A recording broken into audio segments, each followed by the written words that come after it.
Donna Duma, interview coach. In last week's episode, we talked about the fact that like attracts like. Therefore, if you're not projecting positive, you can't expect to attract positive. We talked about James Allen's book, As a Man Thinketh. Remember, you can download a free copy at www.asamanthinketh.net, and I highly recommend you do so if you haven't yet.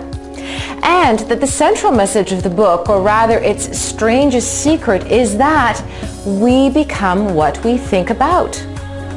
I also left you with a scenario where you're about to get mowed down by a defenseman who wants to go through you and tear off your quarterback's kneecaps, and what to do with the subsequent fear that arises, as it does in any interviewing situation when you're facing a slightly different yet not any less scary behemoth. What to do? Well, that's simple. Let's take the example of personal fitness. We all know how hard it can be to redirect your thinking when it comes to it because, as we've all experienced, if you can't wrap your head around exercising, you're never gonna do it. Much like interviewing. If you can't make it a positive learning experience and take the focus off of how your ego will react to its outcome, then you're pretty well toast before you've even walked in the door. Here's what James S. Fell, certified strength and conditioning specialist, recommends. If you're planning a run after work, don't think, man, this day sucked. I don't want to run today. I want potato chips. Think, yes, I get to run after work. Awesome. He goes on to say he's not a cheesy guy and that he'd rather beat people over the head with scientific facts than make them feel warm and fuzzy with inspirational quotes. Still, there is one by Henry Ford that he feels is right on the money. Whether you think you can or think you can't, you're right. Likewise, when it comes to interviews, do the exercise we did in episodes 28 and 29 over and over again until you can easily see yourself shining like a star and acing every single interview. Now, add the thought that you really could care less about its outcome and treat your interview as a fun learning experience where you get to blow some recruiter or hiring manager's socks off with your incredible presence and confidence.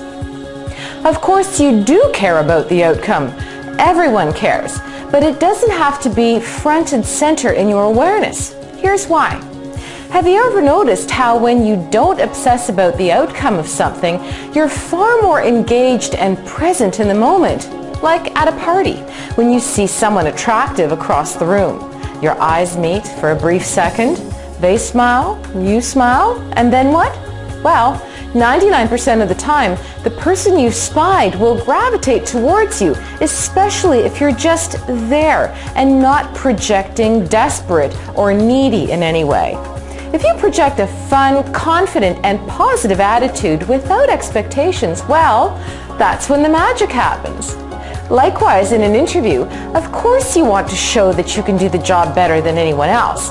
But I'll tell you a secret. Assume you've already got the job and check your ego at the door and just keep asking yourself, do I really want to work here? If you do, you'll project an almost irresistible kind of confidence. And here's another secret about human nature. Everybody wants something that's just a little bit unavailable. So practice running this scenario through your head over and over again before you go to sleep and when you wake up, when you take a break, as you're walking down the street. Remember, the bottom line is you are what you think you are. The more you think yourself in this positive light, the more likely you are to create this reality for yourself and land that job every time. What to do next?